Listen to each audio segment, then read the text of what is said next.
நீரின்றி அமையாது உலகினின் யார் யார்க்கும் வானின்று அமையாது ஒழுக்கு. எத்தனை பெரியவரானாலும் நீர் இல்லாமல் வாழ முடியாது. அந்த நீரோ மழை இல்லாமல் கிடைக்காது. பேரவை விதி 110 கீழ் அறிக்கை அளிக்க வேண்டும் என்று மாண்புமிகு முதலமைச்சர் அவர்கள் அனுமதி கோரியுள்ளார்கள். அனுமதி அளிக்கப்படுகிறது. மாண்புமிகு முதலமைச்சர் அவர்கள்.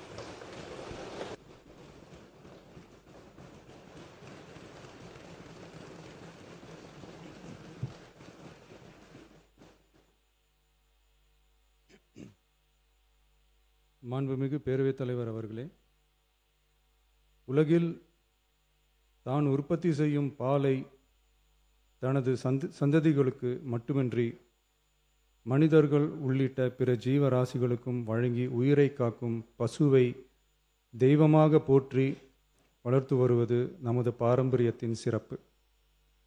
இன்றைய அறிவியல் உலகில் 1 லிட்டர் பாலை உற்பத்தி செய்வதற்காக பசுவின் உடலில் சுமார் 500 லிட்டர் இரத்தம் சுத்திகரிக்கப்படுவதாக கூறப்படும் போது பசுவின் உழைப்பை எண்ணி வியக்க தோன்றுகிறது.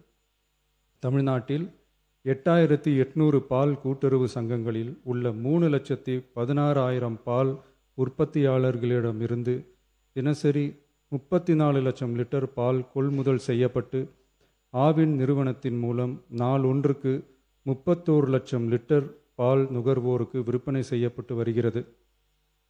தற்போது 4.3% கொழுப்புச்சத்து மற்றும் 8.2% இதர சத்துகள் அடங்கிய 1 லிட்டர் பாலுக்கு கொள்முதல் விலையாக 35 ரூபாயும் மாநில ஊக்கத்தொகையாக 1 லிட்டர் பாலுக்கு 3 ரூபாயும் ஆக மொத்தம் 1 லிட்டருக்கு கொள்முதல் விலை 38 ரூபாய் 5/11/2022 முதல் வழங்கப்பட்டு வருகிறது. அதிகாலை 3 மணிக்கே எழுந்து மாடுகளை சுத்தம் செய்து பால் உற்பத்தி செய்யும் உற்பத்தியாளர்களின் உழைப்பையும் தீவனம் மற்றும் வேலையாட்களின் கூலி உள்ளிட்ட அதிகரித்து வரும் செலவுகளையும் கடந்த கால அரசு போதிய அளவில் கருத்தில் கொள்ளவில்லை. உற்பத்தியாளர்களுக்கு கொள்முதல் விலையை உயர்த்த வேண்டும் என்ற எண்ணம் கொஞ்சம் கூட இல்லாமல் இருந்துள்ளது. கடந்த காலத்தில் கொள்முதல் விலை உரிய அளவில் உயர்த்தப்படாத நிலையில் நம் அரசு சந்தித்து வரும் அதிகப்படியான நிதி நெருக்கடியிலும் பால் உற்பத்தியாளர்களின் நலனையும் வாழ்வாதாரத்தையும் கருத்தில் கொண்டு அவர்களின் உன்னதமான உழைப்பிற்கு உரிய மதிப்பை வழங்கும் வகையில் கொள்முதல் விலையை உயர்த்துவது நமது அரசின் கடமையாகும்.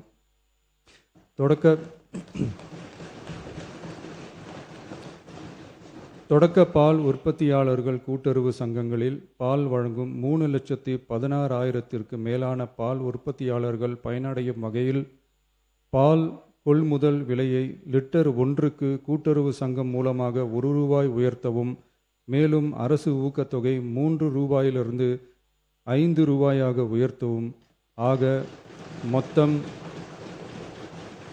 1 லிட்டர் கொள்முதல் விலை 38 ரூபாயிலிருந்து 41 ரூபாயாக உயர்த்த அரசு முடிவு செய்துள்ளது. இந்த கொள்முதல் விலை உயர்வால் கூடுதலாக ஒரு மாதத்திற்கு ரூபாய் 30 கோடியும் ஒரு ஆண்டிற்கு 360 கோடியும் செலவாகும்.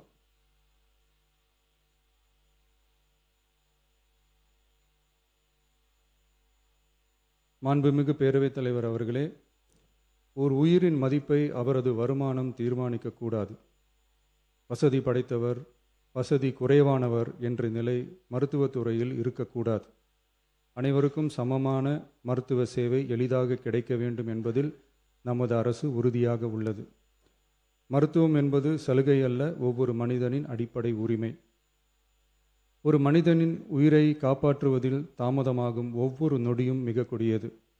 மருத்துவத்தை தேடி வரும் மக்களின் பாதையில் இருக்கும் தடைகளான வறுமை, தொலைவு, மருத்துவர் பற்றாக்குறை, மருந்துகளின் விலை, மருத்துவ விழிப்புணர்வு இல்லாமை, காத்திருப்பு, அவசர கால வசதியின்மை போன்றவற்றை படிப்படியாக அகற்றி ஏழை, பணக்காரர், கிராமம், நகரம் என்ற பாகுபாடின்றி ஒவ்வொருவருக்கும் தரமான மற்றும் எளிதான மருத்துவ சேவை கிடைக்க செய்வதை முதன்மையான நோக்கமாக கொண்டு செயல்பட்டு வருகிறது நமது அரசு.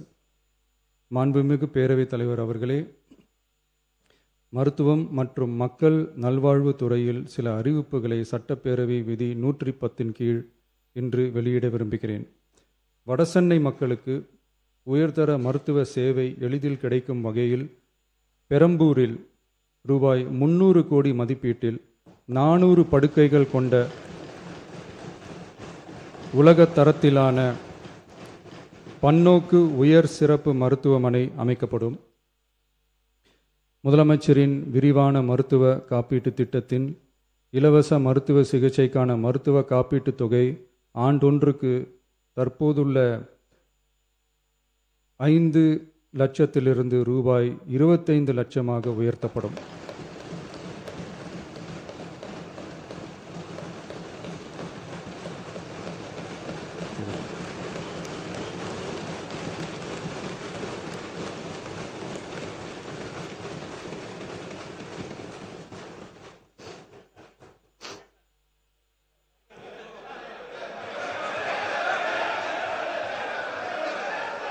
நீங்க படிங்க உட்காருங்க.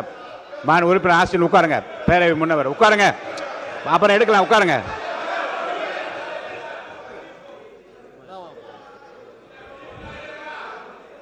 நீங்க தொடர்ந்து படிக்கலாங்க. இருங்க.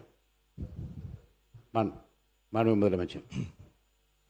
திருநங்கையர்களுக்கான மருத்துவ மற்றும் அறுவை சிகிச்சை சேவைகள் கூடுதலாக சென்னை ஸ்டான்லி, திருநெல்வேலி, தூத்துக்குடி, செங்கல்பட்டு, திருவாரூர், தருமபுரி மற்றும் கன்னியாகுமரி ஆகிய 7 அரசு மருத்துவக் கல்லூரி மருத்துவமனைகளில் முதலமைச்சரின் விரிவான மருத்துவ காப்பீட்டு திட்டத்தின் கீழ் வழங்கப்படும்.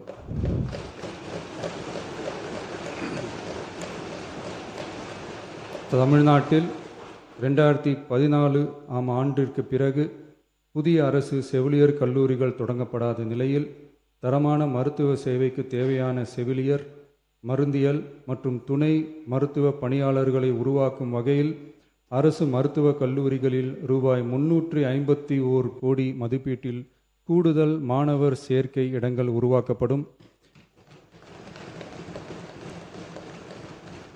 7 புதிய அரசு செவிலியர் கல்லூரிகள் தொடங்கப்பட்டு 660 பிஎஸ்சி செவிலியர் மாணாக்கர் இடங்கள் உருவாக்கப்பட்டு ஏற்கனவே உள்ள செவிலியர் கல்லூரிகள் மற்றும் செவிலியர் பள்ளிகளில் கூடுதலாக 1925 கூடுதல் மாணாக்கர் இடங்கள், இயன்முறை மருத்துவம் உள்ளிட்ட 12 துணை மருத்துவ படிப்புகளில் 2778 மாணாக்கர் இடங்கள்,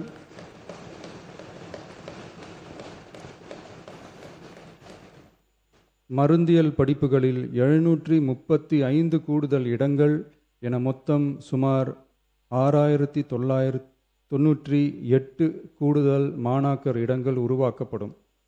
தமிழ்நாட்டில் அதிகரித்து வரும் புற்றுநோய்களை தடுக்கவும் தரமான சிகிச்சை வழங்கவும் முதலமைச்சரின் புற்றுநோய் பராமரிப்பு இயக்கம் chief ministers cancer care mission 677 கோடியே 44 லட்சம் ரூபாய் மதிப்பீட்டில் மேம்படுத்தப்படும்.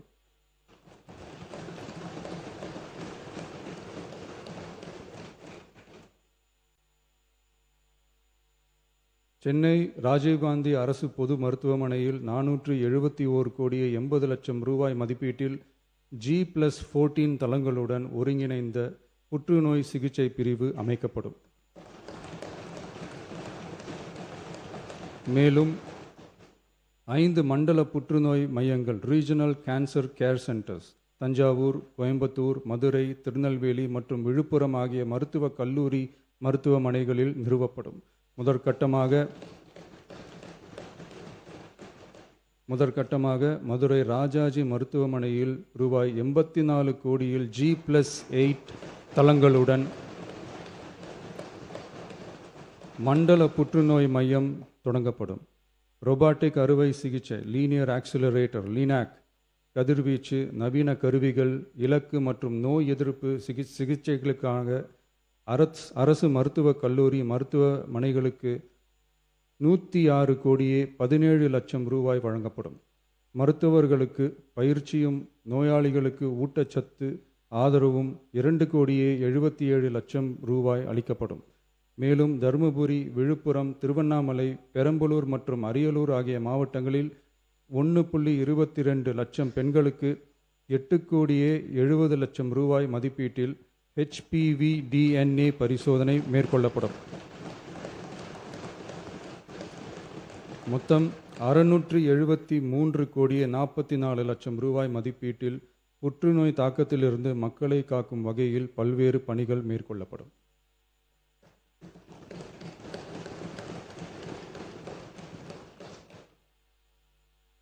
மாண்புமிகு பேரவைத் தலைவர் அவர்களே,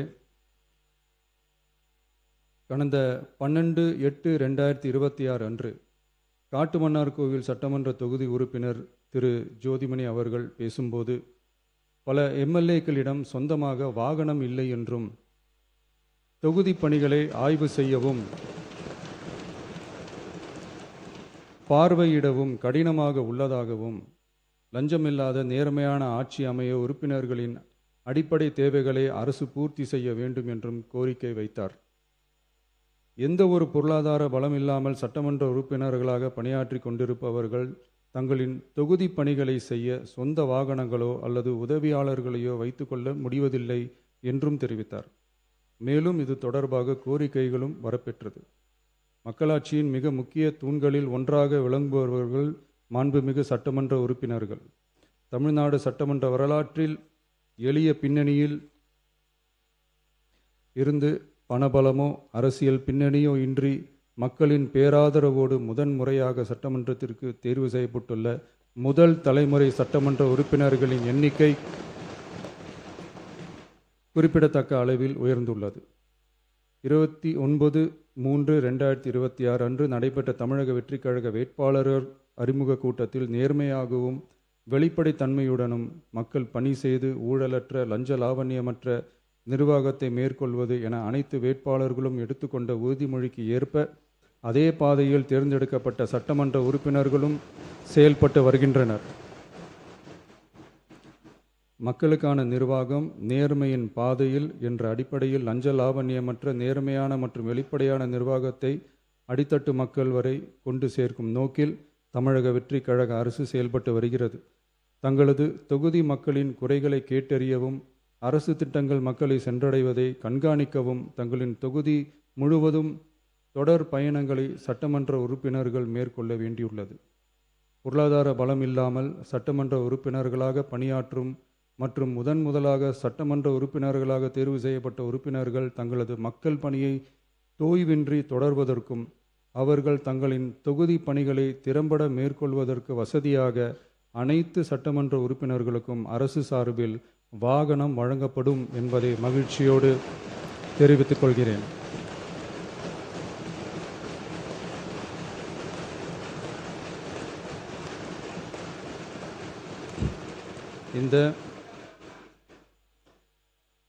இந்த அறிவிப்பு சட்டமன்ற உறுப்பினர்கள் தங்களின் பயண தேவைகளுக்காக பிறரை சார்ந்து இருப்பதை தடுத்து அவர்கள் எவ்வித சமரசமும் இன்றி சுதந்திரமாகவும் நேர்மையாகவும் தங்களின் தொகுதிக்கு உட்பட்ட கிராமப்புற மற்றும் தொலைதூர பகுதிகளுக்கு எளிதாக பயணம் செய்து தொகுதி முழுவதும் உள்ள மக்களை நேரடியாக சந்தித்து அவர்களின் குறைகளுக்கு தீர்வு காண வழிவகுக்கும். அதோடு மட்டுமின்றி சட்டமன்ற உறுப்பினர்களின் பொருளாதார சுமையை குறைத்து கடைக்கோடி மக்களுக்கு லஞ்ச லாவண்யமற்ற நேர்மையான மற்றும் வெளிப்படையான நிர்வாகத்தை அளிக்கவும் உதவும்.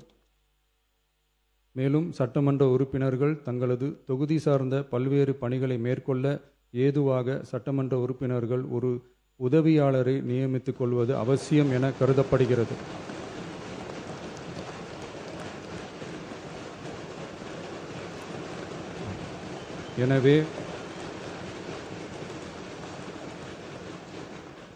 எனவே சட்டமன்ற உறுப்பினர்களுக்கு அரசு வாங்கி வழங்கும் வாகனத்தை பராமரிக்கும் விதமாக வாகனத்திற்கு ஓட்டுநர், எரிபொருள், வாகன பராமரிப்பு உள்ளிட்ட செலவினங்களுக்காக மாதந்தோறும் ரூபாய் 75,000 வாகனப்படியாகவும்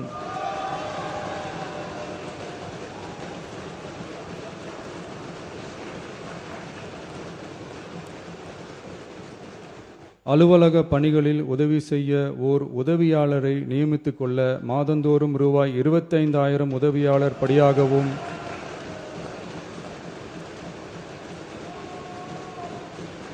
வழங்கப்படும். இதற்காக உரிய சட்டத்தில் திருத்தங்கள் மேற்கொண்டு ஆணைகள் வெளியிடப்படும் என்பதையும் தெரிவித்துக் கொள்கிறேன். நன்றி.